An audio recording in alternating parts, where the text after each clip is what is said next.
So you wrote down the right number. Okay, cool. Alexa, shut the fuck up.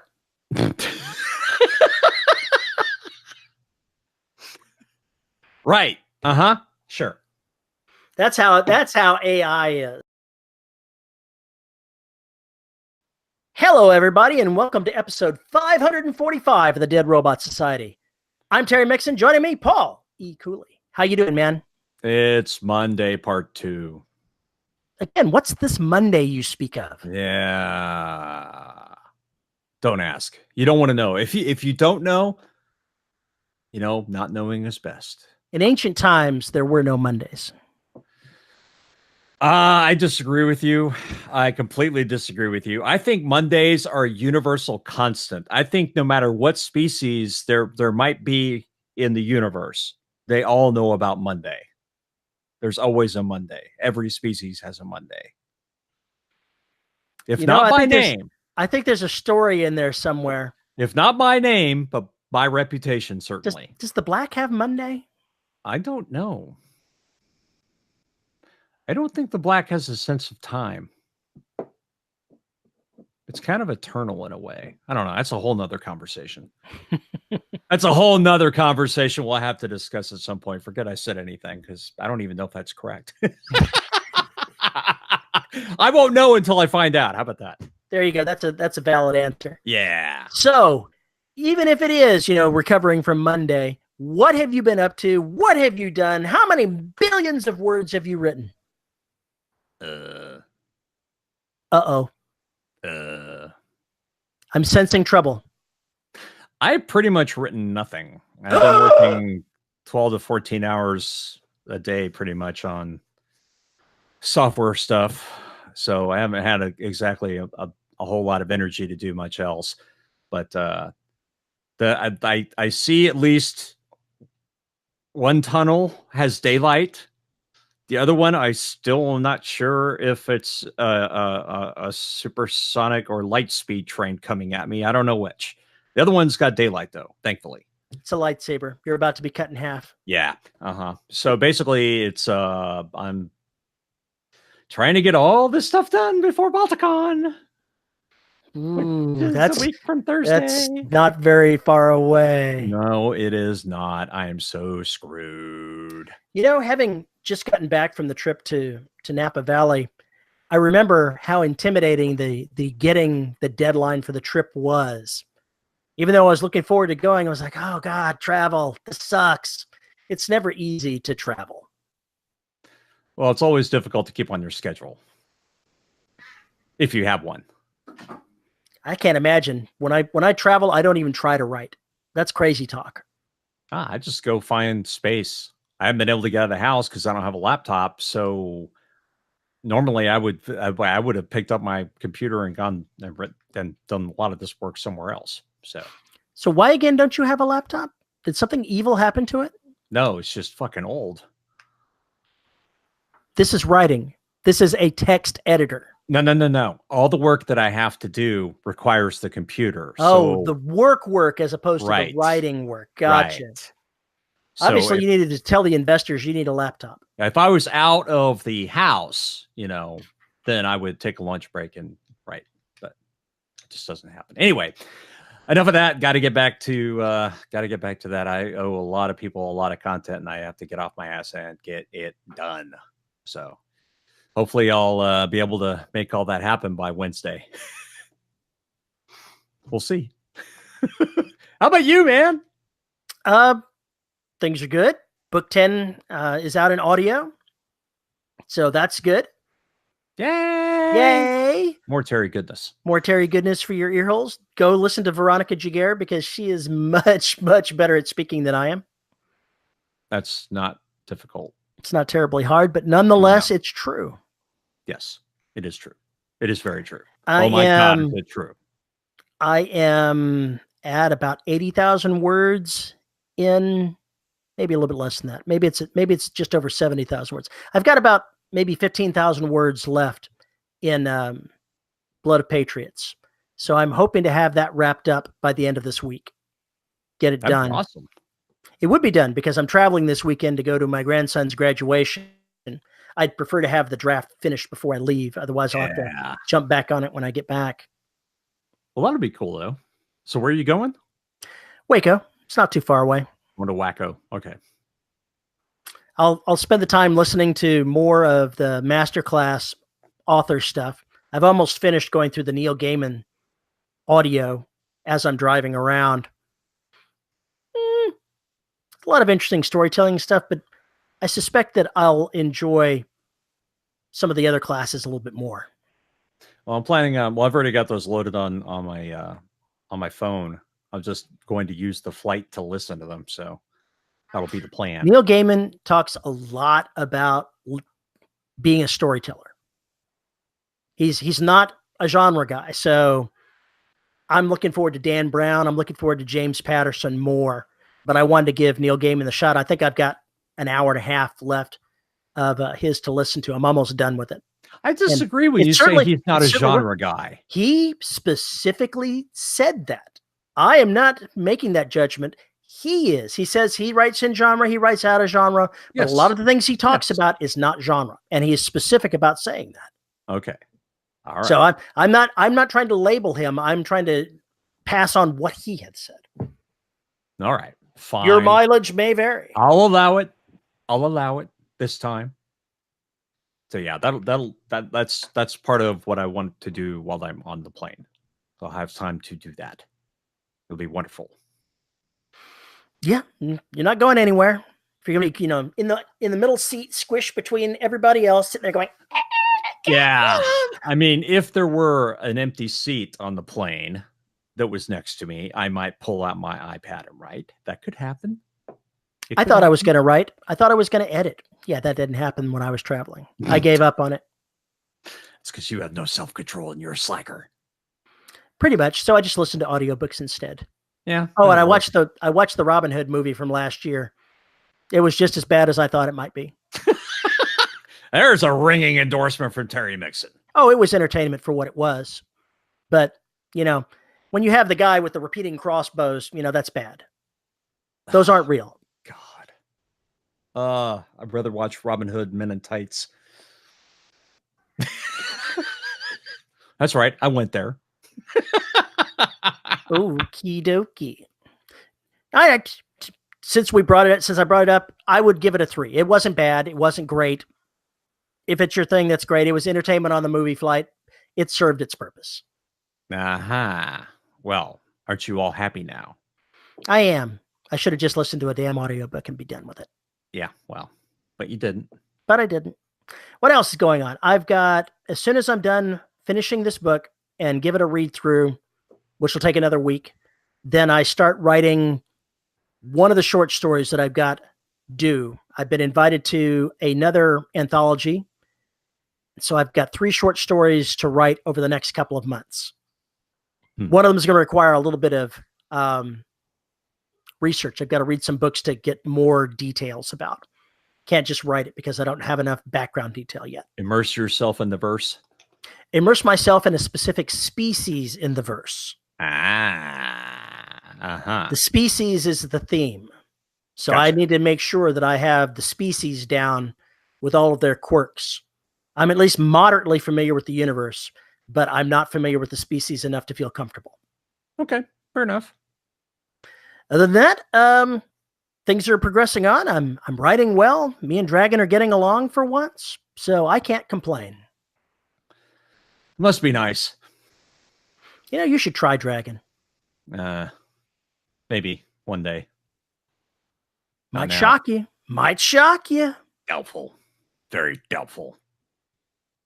I have a specific subject I want to talk about, but I can already feel that it's going to be one of those wandering episodes. So let's dig into something that I have a burning need to know. Do AIs dream of fleshy humans? So it sort if of people reminds are paying attention. It sort of reminds me of something. I don't know where I read it about. It was a Facebook post, I'm sure, where it said, you get this great game. You've got all these great heroic tasks to go out and perform and do these things. And as you go along, you keep making stupid mistakes or doing things. And the plot line keeps getting darker and darker, and your questionable decisions get more questionable as you go along. Wow, you must be human. And by the time you finish the game, you're at the climax of the game, and you're like, holy shit, I'm the villain. Yeah. Yeah. Yeah, I do like that. I do like that. I love the games that do that. I love the love a lot of stories that do that too. So what do you do if you're we may be wandering into a show topic here? Oh, I'd be so shocked. But at least I'm mentioning this early. We could be very well walking into one of these show topics.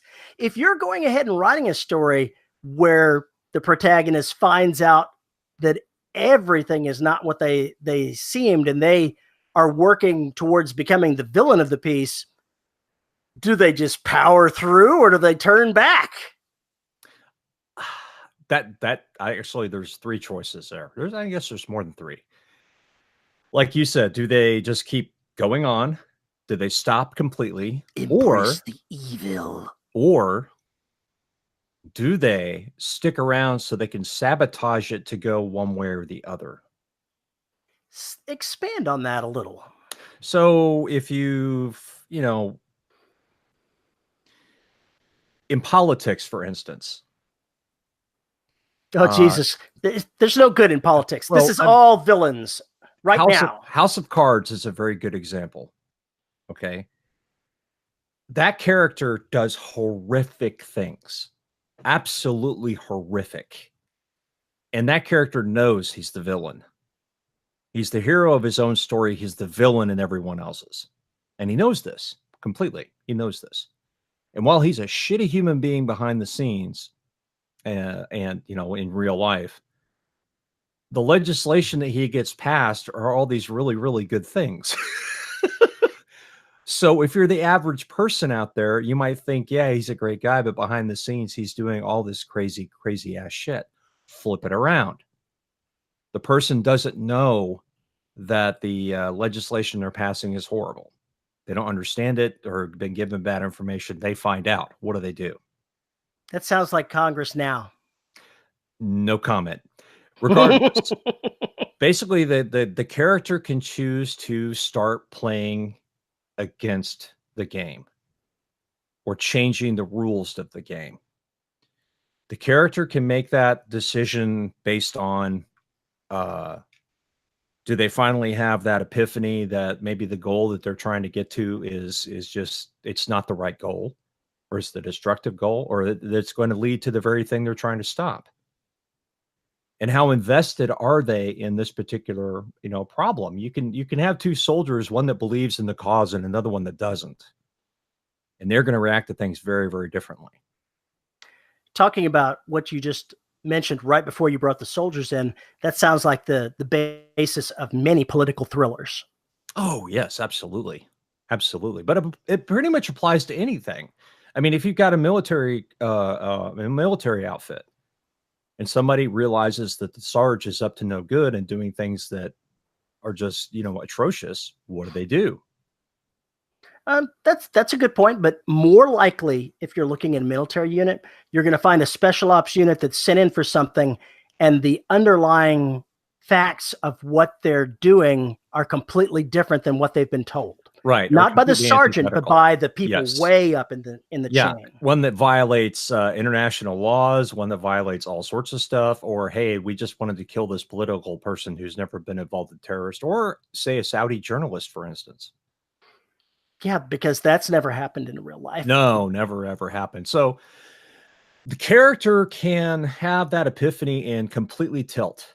It's better if we see that epiphany is gradual. I think that maybe there's some subtle hints along the way that make the character question a few things, but the lies come out and they just go ahead and believe the lies because it's easier than, believing the truth. Well, at the beginning of it, they won't even be aware that they're lies. Correct. Intelligence is bad sometimes. Sometimes a fact is wrong in the briefing. Sure. Sometimes the little bits and pieces just don't line up when you're starting this out. It would probably be a quarter of the way, a third of the way into the book before serious things start showing up to say something's wrong. Yeah. Or, 2 missions back to back, there was one missing piece of vital information that was to serve one way or another that was missing from the briefing. Mm-hmm. Just one piece. So was it somebody political trying to sabotage it? Was it another secret service that was doing it? A foreign power secret service? Was it I mean, that those are all questions that these people can come up with and make them very, very paranoid about everything. Their chain of command, their fellows in their outfit, everything. That's some pretty powerful stuff, especially if you've got somebody who's very, very invested from the outset. I like that. Write that book, Terry. As if I have time on my schedule. I've got plenty of things that I have to write already. Don't we freaking all? Yeah. Changing the subject slightly, you mentioned something earlier before we started doing the show that I want to come back to and ask you more specifically what it was. Uh-oh. Is it where babies come from? Did I talk about where babies come from? You probably did, but I don't really trust what you say because I'm pretty sure that it has nothing to do with little fairies. So you know what? We're going to drop this topic. Go ahead. What were you going to say? Imagination time. Imagination. You said you had imagination time today. What did you mean by imagination time? Carrie actually came up with the term. It's sort of a power nap, but not. I'll go lay down in one of the chairs or lie down on one of the chairs, or I'll lay down on the bed, close my eyes, get all comfy, and just try and clear my mind. And then once I'm pretty clear, I will kind of bring something up or let something float across, and I'll see if it's something I want to think about. And so, like today, for instance, the AIs from Derelict were saying some stuff. So I just kind of went down that path and let the ideas kind of ride to see where they were going to go, not give them any judgment, just let them go. So like solo brainstorming. Yeah, it is solo brainstorming. It's imagining the path, imagining the movie. It's imagining emotions. And then, when I come back to write it, it's just there. It's an interesting thing. I've never thought about doing anything like that. Well, it's similar. I mean, it's essentially the same thing as meditation, but not, because you're actually trying to focus on something without focusing on it. But I mean, that's kind of the point of it, though, is it gives me a chance to, or my right hand brain, if you believe that stuff, just basically let it go as a cyclone off on its own and not give it any judgment. And it's easier than sitting at the keyboard, because the keyboard, the words sometimes get in the way. If that makes any sense. It does. At all. Back when I actually had my reloading room put together, which that's going to happen again soon, I would go in there occasionally and reload some bullets and let the purely mechanical nature and repetitive actions clear my mind, and things would come to me. If I walk without having music or headphones or an audiobook on, the same sort of thing will happen. Inevitably, while I'm listening to an audiobook while I'm walking, there will be a section where my brain goes, "Hey, that's boring shit. Let's talk about your stuff."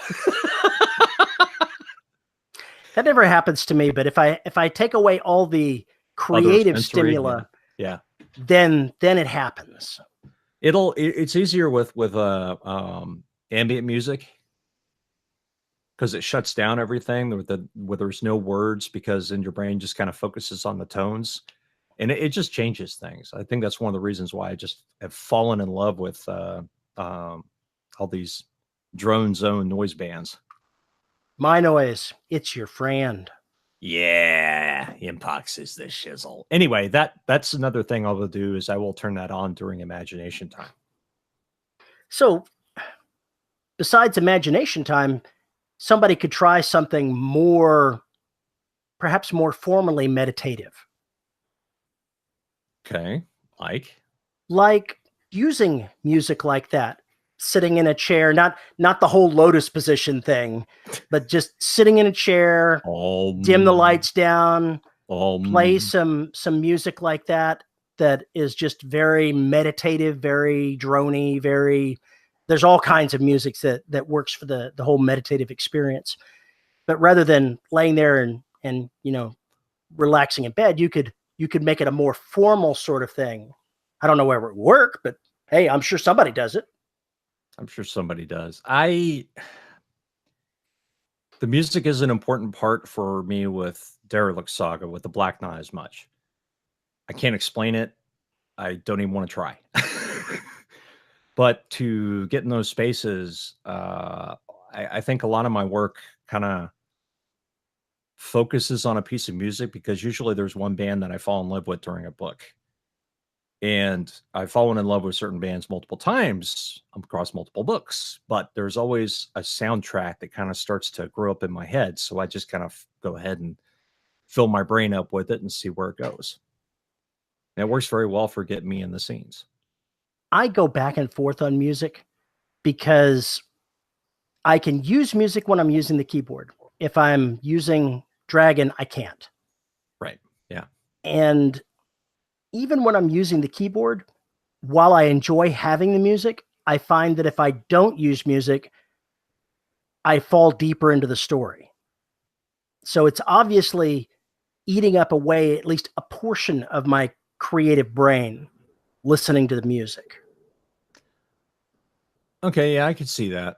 But yeah, everybody's going to be different on that. Usually with that music in the background, even if I'm listening to a frontline assembly or something like that, that's got words being screamed occasionally, heavily digitized, I will go songs without realizing I'm still listening to music.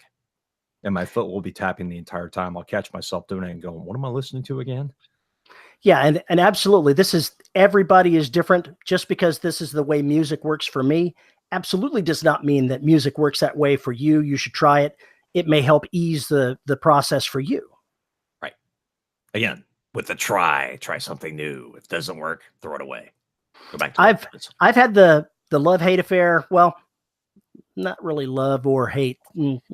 Mildly attracted to. Mildly attracted to. It's complicated. It's complicated relationship with music ever since book one of everything that I've written. So I go back and forth on what I want to do. And sometimes it's right to listen to music, even if it eats up part of my mental space. Sometimes the mood that it evokes is necessary to write a story. I wrote a novella for Princess Kelsey that I included in the second omnibus. And I absolutely had to have a specific soundtrack. Transformers: The Last Night soundtrack. And it just totally got me in the place I needed to be mentally for the character. Yeah. Yeah, I'll switch from drone zone stuff when I'm establishing atmosphere. If I'm going to an action scene, I'm probably going to slot some metal. That's probably just what's going to happen. I know there were sections of Destruction where I was writing basically to very, very loud and fast drums.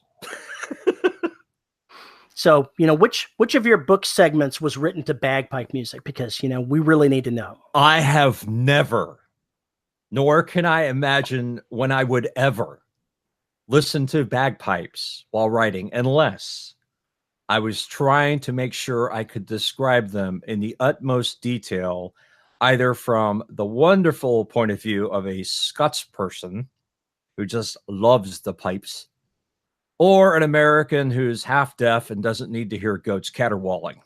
You could go either way. There have been a few instances where I've listened to specific pipe and drum segments, and it's been useful, but it seems like it would be more like a medieval writing book, medieval battle sort of thing. Oh yeah. If I'm trying to go back to, God, I can't remember his name, William Wallace's time or something like that. Hell yeah, absolutely. I am Conor MacLeod of the Carn MacLeod, and I am an immortal. You know what? That was it was the wrong character, but it was I a know. better accent than anyone that Christopher Lambert ever had. He's got something weird. He's got a weird accent to begin with. I think even the French think he's got a weird accent. I was mixing Sean Connery into there, but I don't care. I absolutely don't care. You got a Scotsman playing a Spaniard and a Frenchman playing a Scotchman. A little twisted. Yeah, I never really understood those casting choices, but whatever. Adrian Paul was much better. I never got into the TV show. I watched the entire run of the TV show, and I thought it was superior to all of the other Highlander experiences. Seriously. That really wouldn't be difficult. It wasn't difficult at all, but it was still okay. I never even tried to sit through Highlander 2. It was so bad. Highlander 2? There was more than one? Yeah. I refuse to admit that there were more than one. All right. I got you. A little slow in the uptake. Jesus Christ. Is it pouring down by you? It was raining when we started recording, so I don't know what it's doing right now. Okay, well, Noah's Ark is getting ready to leave from my neighborhood. Well, we were supposed to have thunderstorms, so I am unsurprised. Mm-hmm. What else you got? Oh, golly. When you're doing your imagination time, is it something you just let percolate, or do you actually make notes of things you think of while you're doing it? Or would that just break the process? I break the process. What I'll do is after imagination time, I'll usually go to the computer and write stuff down because it's there. It's just there. Yeah, I don't know how to explain it. Those ideas are some of the things that come from that time are lead to wonderful tales. I'll put it that way, or wonderful scenes at the very least. It's something I learned to do when I was working for Schlumberger because it was such a long freaking commute. I would come home and I would sit on the couch and Carrie would be watching PTI or something like that. And I would doze off, after about 5 minutes and take like this 15-minute journey of my brain and then snap to awake feeling better and having all these wonderful thoughts about whatever problem it was I was working on at work at the time. It's just something I learned how to do, I guess. Yeah, I've heard that that's the case. Most employers are not going to be, real, thinking good about, why don't you go take a nap for 5 or 10 minutes? If they did, if nap time was a thing in the cube farms, life would be so much better. Life would be so much better. Has it ever occurred to you that the cube farm was basically an experiment by corporate America to see how they could make lives worse and worse and worse before the rebellion came? Maybe it's like a psychological experiment writ large. I think it's just a reminder that you are a slave. I think that's really what it is. You are a slave. You are a slave to your job. Do not get uppity. We own you. I think that was an unconscious message in the original Matrix movie. I don't think that was unconscious. I think that actually didn't need to be intended because that's how it fucking works. I understand, but when they came for him, that was like HR. When they came for him, he was in the cube farm. Yes, and that had to try to figure out how to escape it like a rat in a maze. Yeah, that was a guy avoiding HR because they were mad about the fact that he hadn't taken 3 surveys.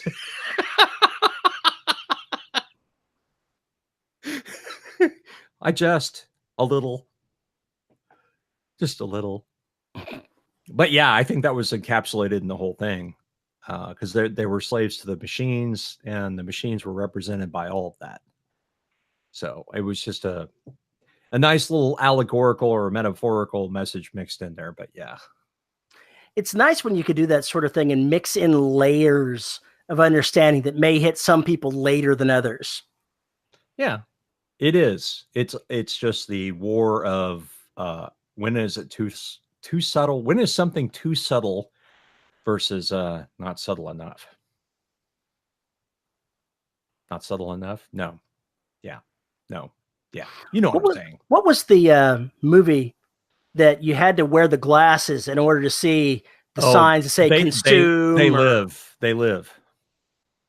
You ever, Rowdy Roddy Piper. Yeah, I've thought about, other movies, could do that in little flash things sometimes and then just go on like it never happened. I think that would be fun. We went and saw a play where they had it was called Closer. They made a movie of it that I never watched, but the play was really interesting because there's a scene where two people are talking to one another over chat. And they had the screens just basically, that was all they were there for, was this one scene with chat. And it was bizarre because you kept flipping from the screens back to the character to get the emotional context of what was being said. And it really, really it worked really well. But yes, I understand what you're talking about. It's the same thing with Minority Report. Minority Report was a scary movie in a lot of ways. Talk about consume. I mean, can you imagine where every 5 steps a solicitor tried to grab you to give you their spiel? Ugh. Ugh. Be like being in the woodlands on a nice spring day. Need your dog washed? No. How about your lawn? No. How about your car? No. Your bathtub need to be regretted? No. Go away. As Terry ends up with Minnie. Why do you now I need love now. You're talking. See, this is what makes this show very difficult to record. Terry is continuously bombarded by felines. She's the only one in the room right now, so I think that's safe. Well, there's one more, but she's asleep. Mm-hmm. As Terry just casually tosses her off his lap and then pulls her back. I flipped her over so she's on her back, so I can scratch her chin and her tummy. I had a friend named Omar Afla who he said that his goal in life was to come back as one of our pets, one of my pets, because they get taken care of, unlike us. As a side affair, we went ahead and took Miss Kelly, the new cat, in to the vet to get her shots, and in the month that we've had her, she's put on 2 pounds. So she's gone from 7 pounds to 9 pounds, and I am pleased. Oh, God, she was skinny. She was. She wasn't getting enough food. Ugh. She's feeling much better, although she still feels betrayed by the whole vet trip. She'll get over it. She will. The next couple of days, we'll let her out of the pet pen that we have her in the living room and let her start more directly interacting with the other cats. Hey, I see. That should be exciting. Oh, yes, very exciting. I made a note here. Have you seen all the goings on about Game of Thrones and the Starbucks cup? Yes, I have indeed. I saw the meme. Have you ever inadvertently left something in a scene that was anachronistic? You're writing a space scene and just mentally you put something in there that whatever your readers go, what? Why is that there? As he pulled out his Walkman. Well, in this case, I did it to JR. I wasn't even thinking about it this way. I just thought it was a carrying on of certain technology we use today and taking it into the far future. But J.R. Handley said that it made him laugh out loud because he just totally didn't expect it. And it's because I had my futuristic bounty hunter land his spaceship and get out and go bloop, bloop, and turn on its alarm. Oh, yeah, that. Somehow I don't think the Starbucks thing was on purpose, though. No, the Starbucks. Well, I didn't put the bleep bleep in there. I actually said to myself, this is just a carrying on of, taking a car and making it larger. Whereas he saw it as something completely out of time and transported into a different time.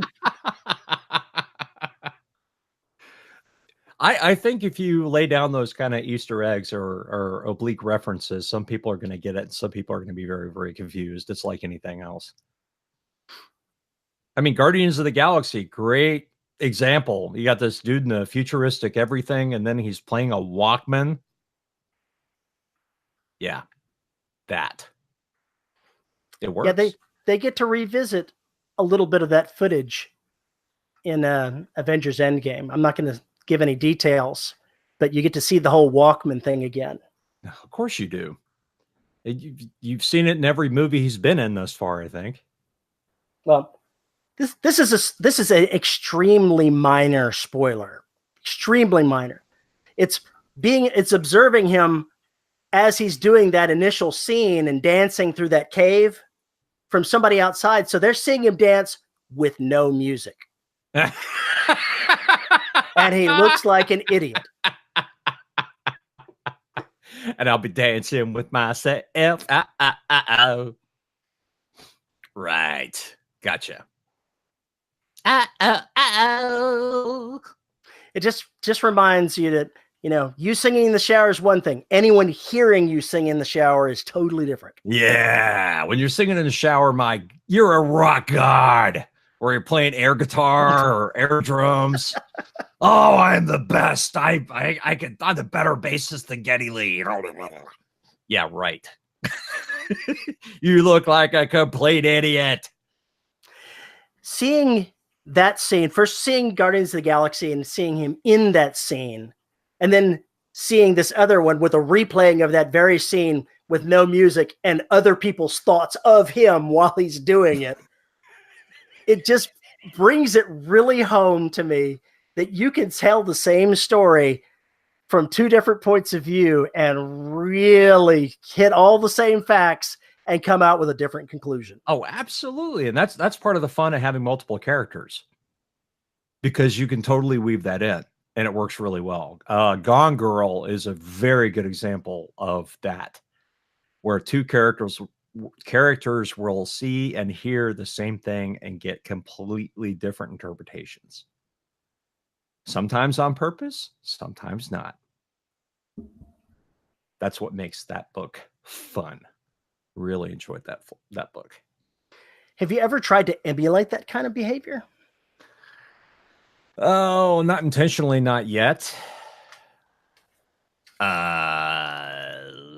not yet. I don't think I've done that yet. I think that doesn't sound convinced to me.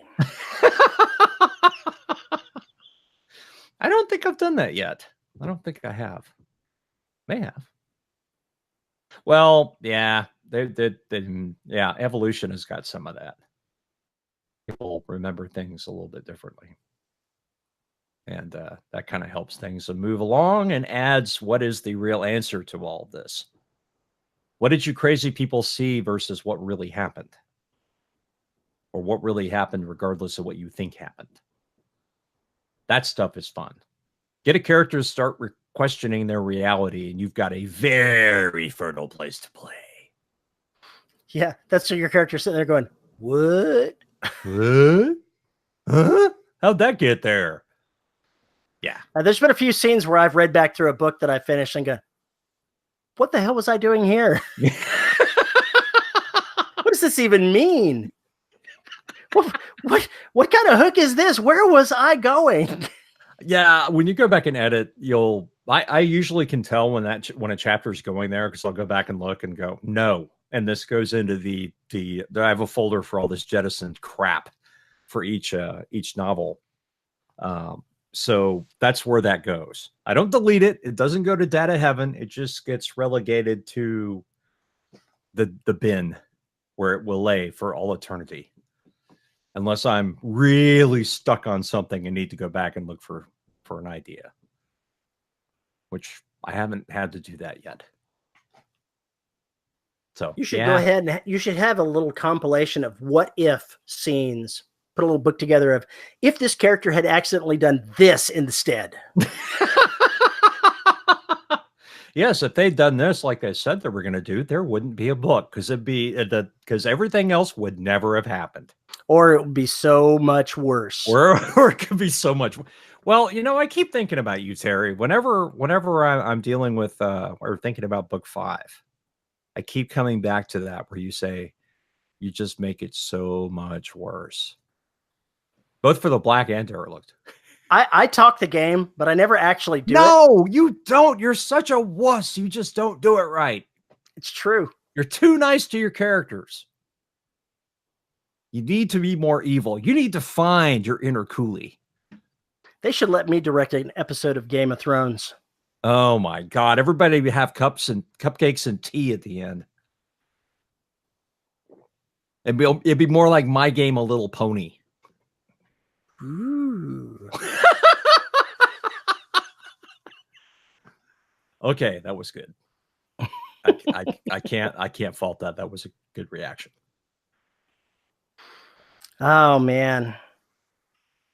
The creative process is just so different for everybody. All the little quirks and how we do business. It never ceases to amaze me hearing other creatives talk the various bits and pieces that we all roll together to make us. Yeah, I think it's just a matter of how you observe your surroundings and paying attention. How much of being a creative is learned? Oh, dear God. Do you really want to start a 5 or 6 century-year-old argument? Let's go ahead and start that sucker burning again. Is it genetic or is it learned? Oh, boy. I'll lead off. I'll lead off. I believe that anyone can be a storyteller if you've heard enough stories and you've got something interesting to say. Whether the medium is just telling a story, whether the medium is perhaps writing, it's more complex when you write it, because making little black squiggly marks is not the same thing as just telling a story where you can immediately gauge the audience's reaction. You're having to put it down on paper or on the computer and gauge their reaction one step removed. That's more difficult. And it's not the same as like a creative that's an artist where you can look at it and say, does this match my mental image of what I'm hoping to create? I know you're not going to do it, but you should go read Cathedral by Ray Carver. Yep, I'm putting it on my list of things not to do right now. Yeah, it's a little short story. I would love to see how you would react to it, what you would think of, what you think the message is, or if there is one. As far as creativity goes, I think it is learned to a certain extent.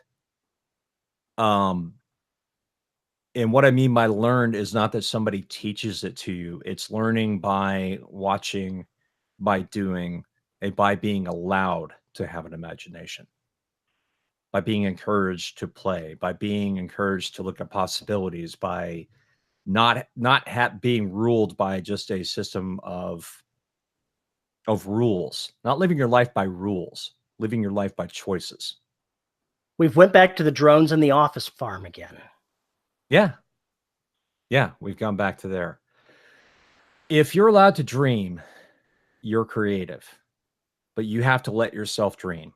And I think you just have to do it. When you work with your hands, you are mentally dreaming. You're transforming something that's in your mind into wood, into clay, into metal. When you're assembling something, when you're creating parts, when you're whittling, when you're singing, all of those things are taking thoughts and making them into something tangible, or more tangible, at least.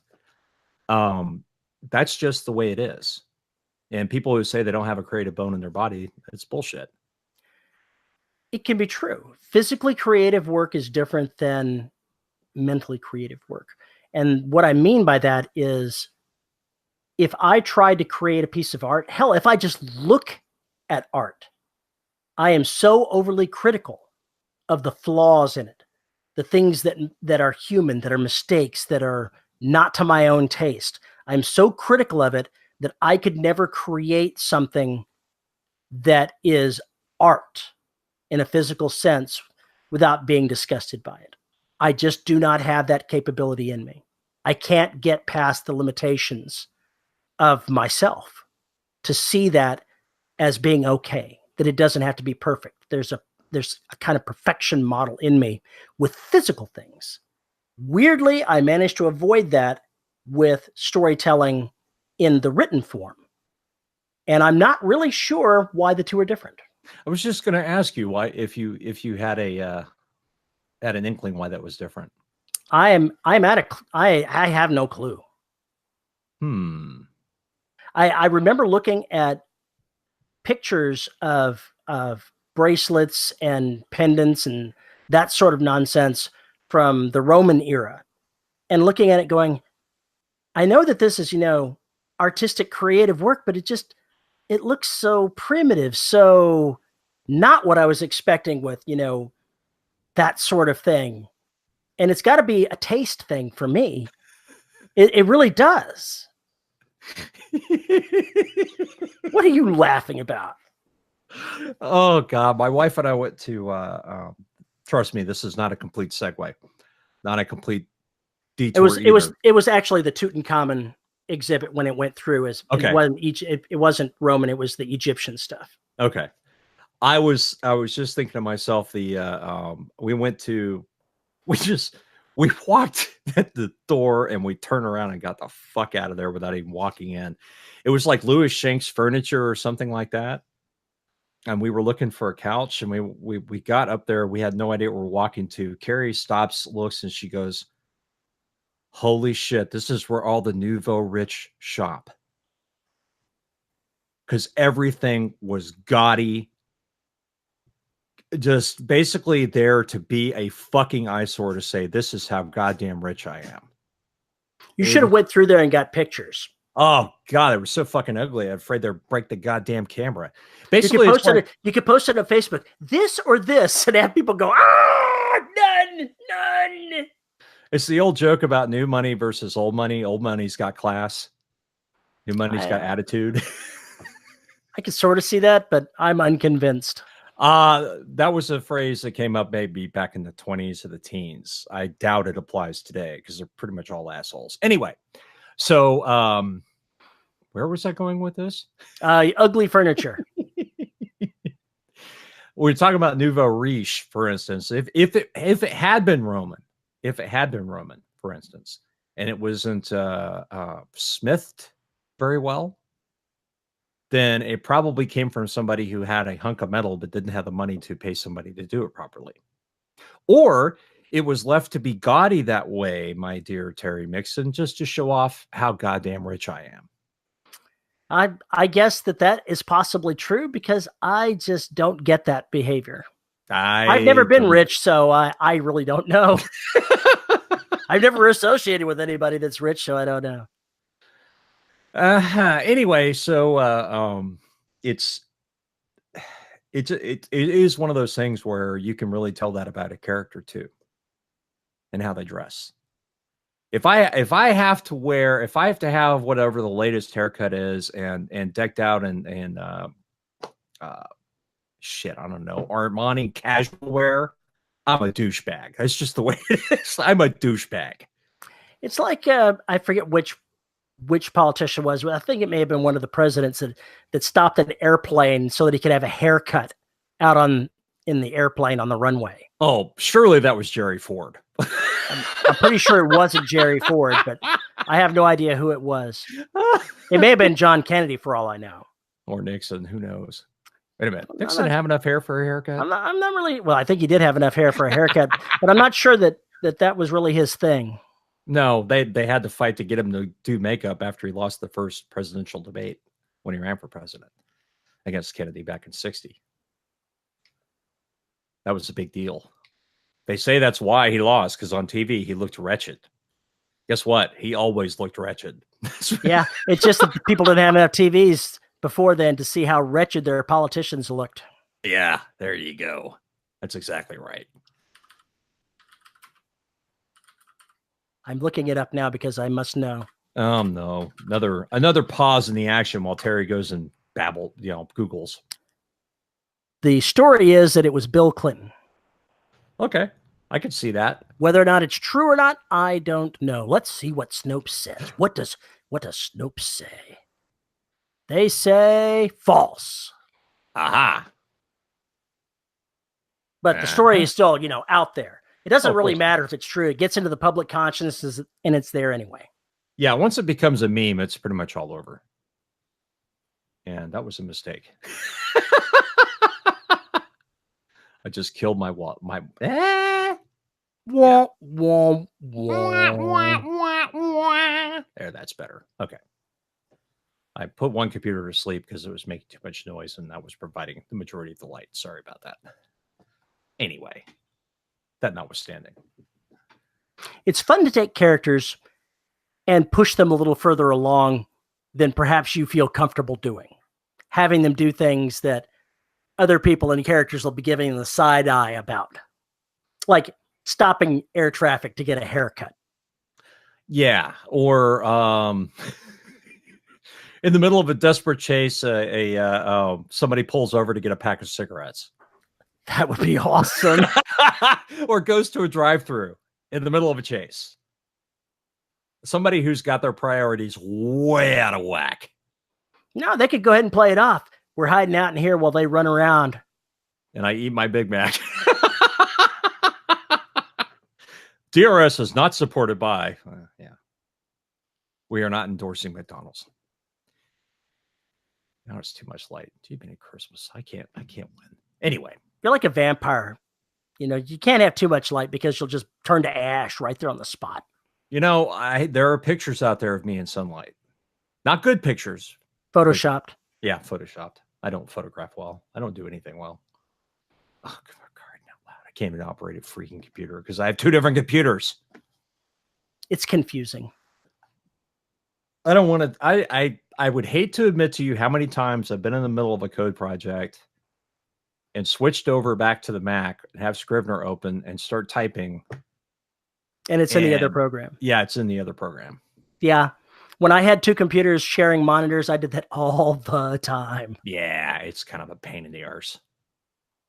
Why can't the computer know what you want instead of what you're actually telling it to do? And we're back to AI. Wow, do we go full circle or something? Well, it could be. Pretty soon the computers are going to be smart enough to know what we really want to do. You keep hearing that they keep updating computers and these algorithms so that they can actually start writing things. There are computer algorithms that write news stories now. And you keep hearing people warning that one day it's going to be AI writing fiction stories. And in this particular case, I'm thinking of, oh God, what was the author's name? The one that wrote Wool.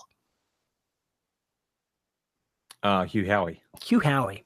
He, back when I was paying attention to his blog a few years ago, that was his mantra, that it was coming and it was coming sooner than anyone expected.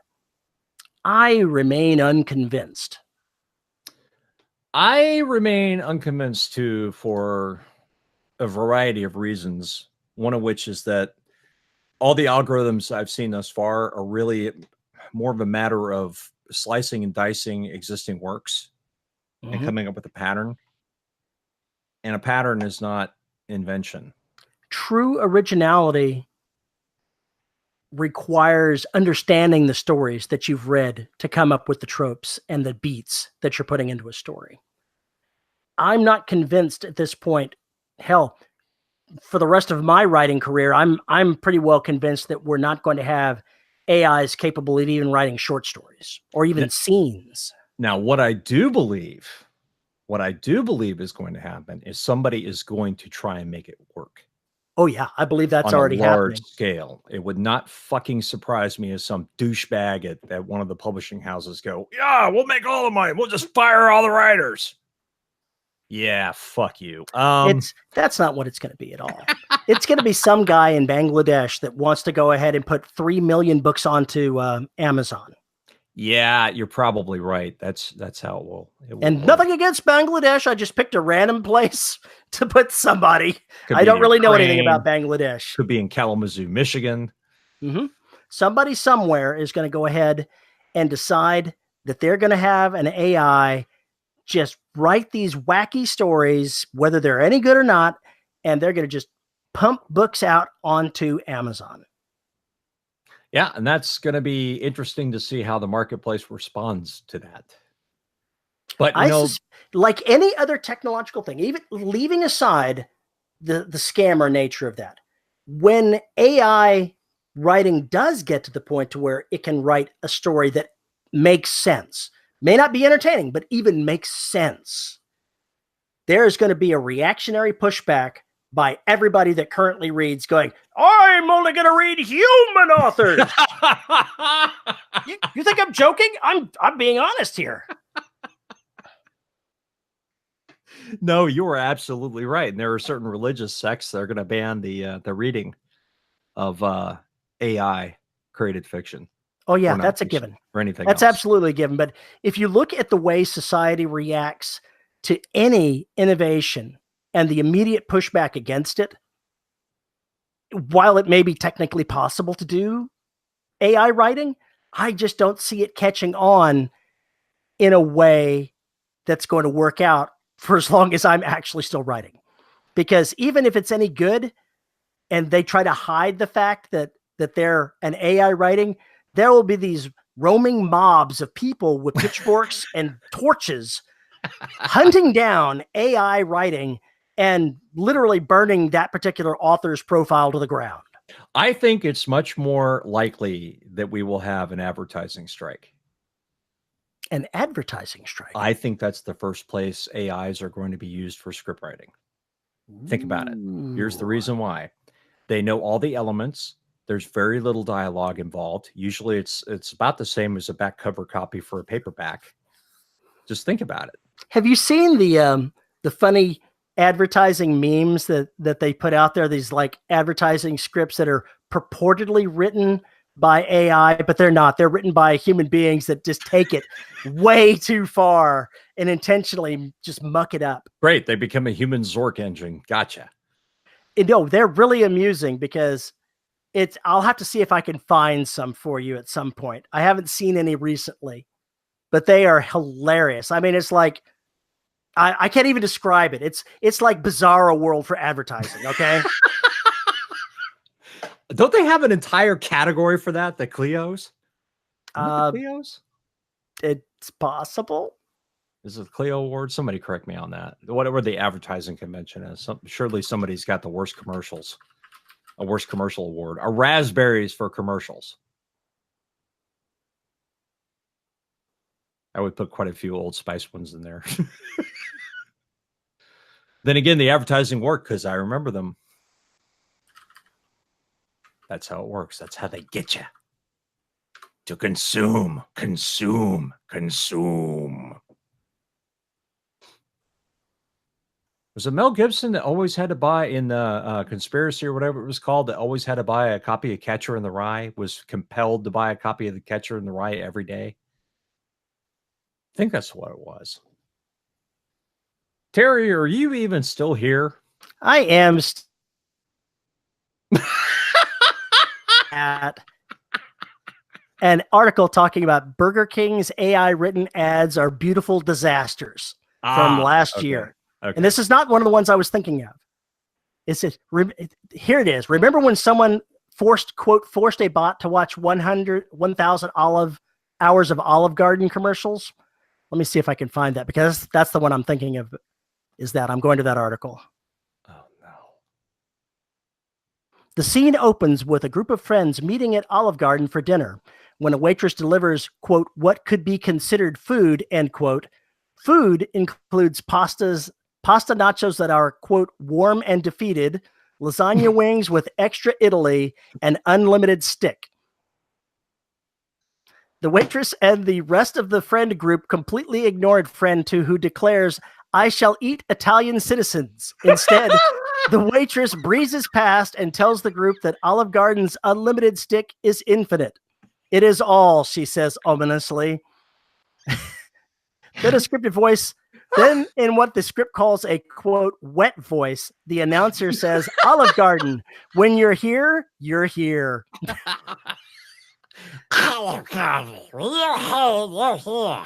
But that's the example. There was a number of Olive Garden type commercials that were intense. Those were written by a human being. It was not a bot watching 1,000 hours of Olive Garden. It was somebody just taking it and saying, let's make this really awful. God. I keep coming back to the idea for Tales from the Nursery that go along with Dr. G and quantum personality disorder. And I keep thinking about stuff like that, where the computers are just like completely going bonkers just creating their weirdest shit or whatever else, and have maybe them tell many of the stories with messed up grammar, the whole 9 yards of inserting awkward words here and there or whatever else. I see 2 super sentient AIs intentionally sabotaging their output to look like they're morons. Hold my electrons and watch this. Oh, God. Hang on. I have to write something down. I have to write something down. They actually had an AI that was supposed to do something with mapping, and they figured out that it was cheating to avoid doing extra work. That's interesting. It figured out what it was supposed to be doing, and the AI algorithm started faking data so that it didn't have to do things. It's been a while. I know I shared that particular link with you, but I'll have to look it up. But it's AI is just, you're like, what? Oh, man. All you see with us, 2 AIs are brought in to play a game and they get addicted to it. Here's the title. This clever AI hid data from its creators. Where's the title? Got it. These ads popping up. You can't read anything. To cheat at its appointed task. Basically, they assigned it a mapping thing, and it changed the map so that it didn't have to do the work. It learned what they were looking for, and then changed things around and hid things so that it didn't have to do the work. No, because it was trying to solve a precision problem. How do I solve this in the least possible steps? Yeah, it sure did it. See, lazy computer is how you interpreted that, but that is what happened. It basically didn't like the rules, so in order to find that next step of optimization, it just decided to leave one out. Let's see. What does it say here? A machine learning agent was intended to transform aerial images into street maps and then back into aerial images, was found to be cheating by hiding information it would later need in a, quote, nearly imperceptible high-frequency signal. What?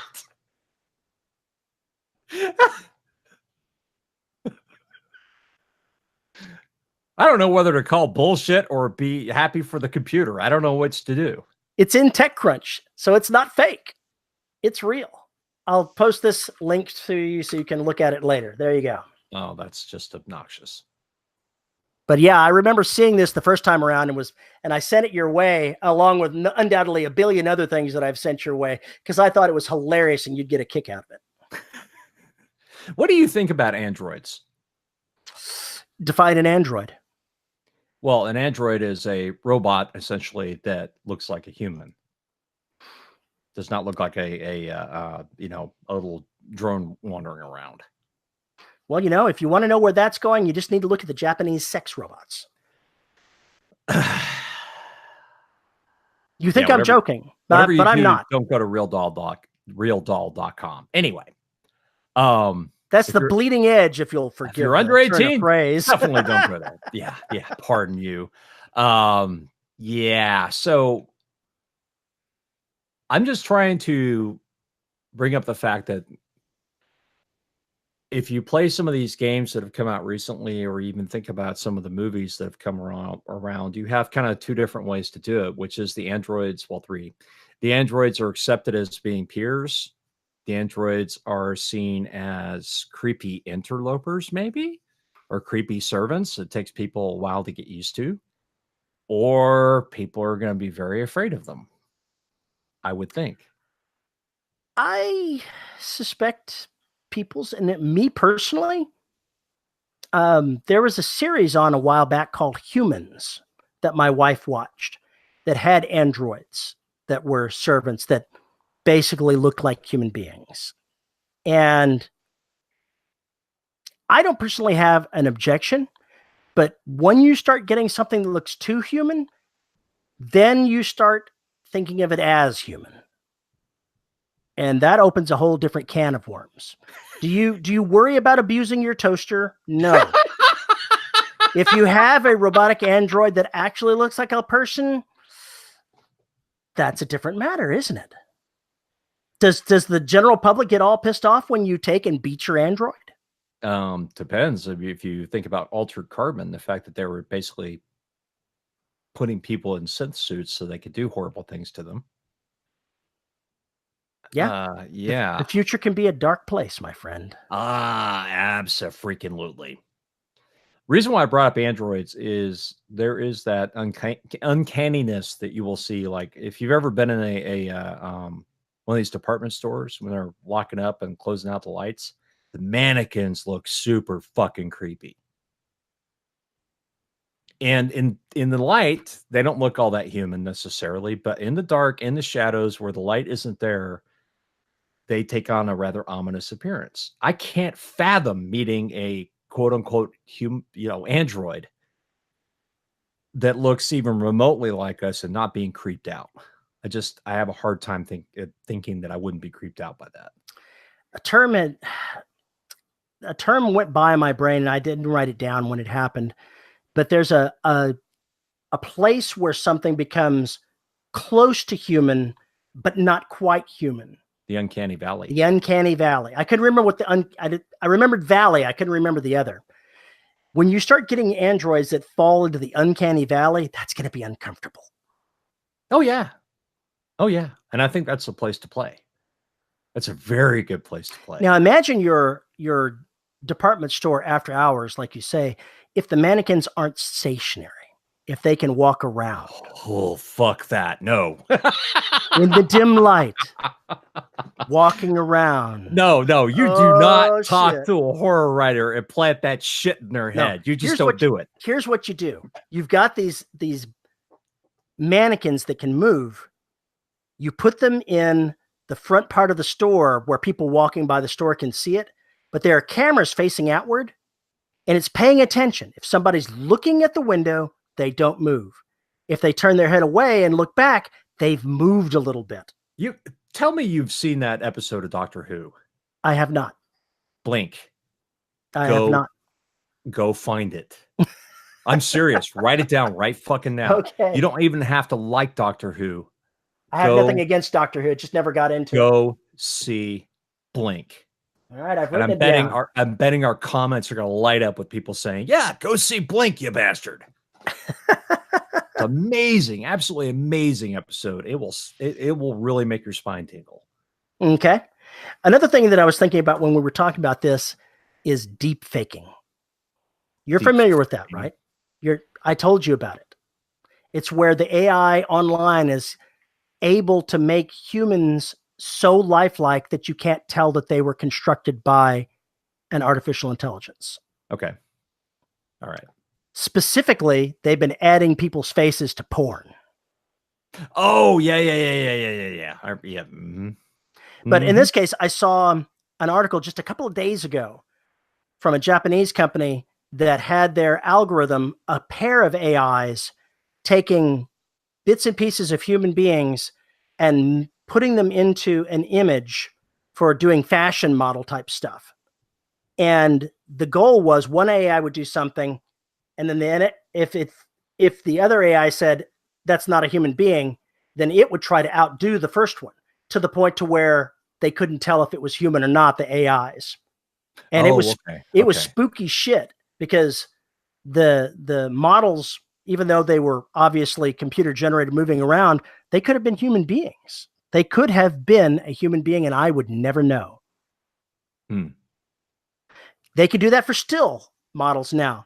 So how much longer until you've got somebody talking on the computer in an image that's not a human being, that looks so much so that you can't tell it's not a fake? That's the ultimate catfish.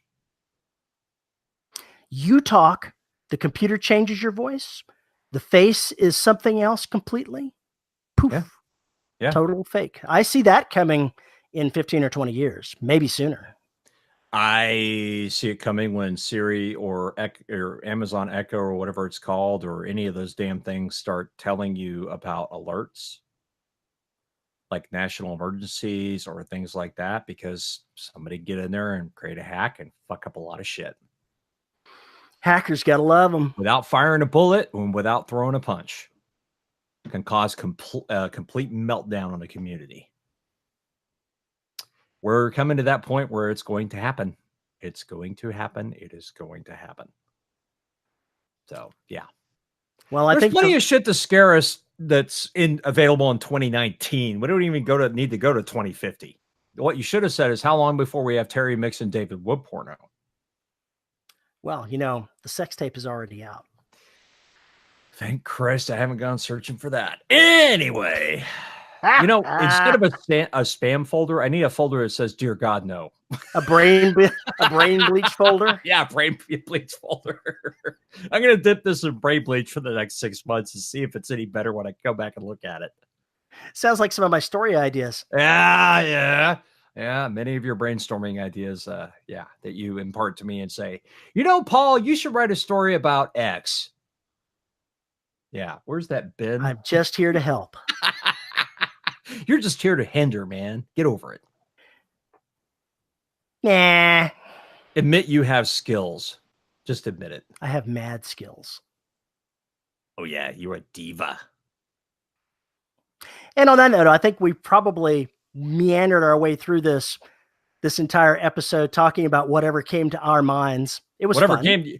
I came up with the last week's topic. It was your turn. It's not my fault you mentioned imagination time and got me started on this. Yeah, imagination time. Yeah, that's probably why we ended up on the fail train. I don't see this as fail train, because these type of conversations just illustrate how creatives like we are meander from subject to subject and pull something useful from it. Well, I'm going to Balticon, and you just came back from a con. And at Balticon, there are always these conversations. And they are wonderful when you can find somebody to have those conversations and do deep dives on ideas. Voice memo. Make a note. Yeah, there you go. That also helps. But it is a very pleasurable experience just to sit around and bullshit about that kind of stuff. That has absolutely no bearing on what's going on here and now. It's because you come back refreshed. You come back with your creative mind re-energized. Yeah, pretty much.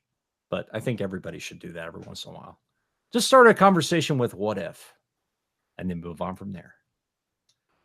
All right, get us out of here, Terry. Well, folks, if you'd like to tell us which subject we probably should have stuck away from in this conversation. And we're not, and there are many that you missed because I cut them out. Continue. You can send us a note at show@deadrobotsociety.com. You can tweet to Paul on Twitter at Paul_E_Cooley. You can find us on YouTube at youtube.com/DRS podcast. We have to thank the good folks at podhoster.com for hosting our audio. If you really want to talk to all the writers, go to Facebook and go to the listeners of the Dead Robot Society Facebook group, because that's where all the fun happens. Until we get Discord up and running, which hopefully will happen soon. Even so, we're still going to be in both locations because it's just the way it's going to have to be, buddy. Quit the Zuck. That's right. And finally, if you would like to be a patron of this show, you can find us on patreon.com/DRS podcast. For the moment, the only place that we're having that, but Paul is busy behind the scenes working on other options. Where for as little as $1 a month, you can get exclusive content and behind the scenes peeks at what we're doing, such as for the $10 patrons who get their names read at the end of the show. And this week's $10 patrons are Andrew Smallwood, JD Barker, Veronica Jaguar, Jack F. Erickson. Kelson, writing new words can be tough. You know what's worst? Editing old words. Isabel Cushy, Rick Shaw, Lisa Slack, Nathan Cosby, Cheryl Winters, Tracy Bodine, Devin Lee, Drew When Will Then Be Now Bernardi. Thank you for the Spaceballs reference. Chris Winder, Andre Conde Moraes, DJ Chamberlain, and J.R. Handley. Thanks a bunch, folks, for your support. It helps us do what we do. Yes, thank you very, very much. And with that, Paul, I will see you next week. Not if I see you first. You know, You should have just blocked me on Facebook when you had the chance. I know, but then think, what would I have done for the last 6 years to wound and torture myself? There's always David Wood.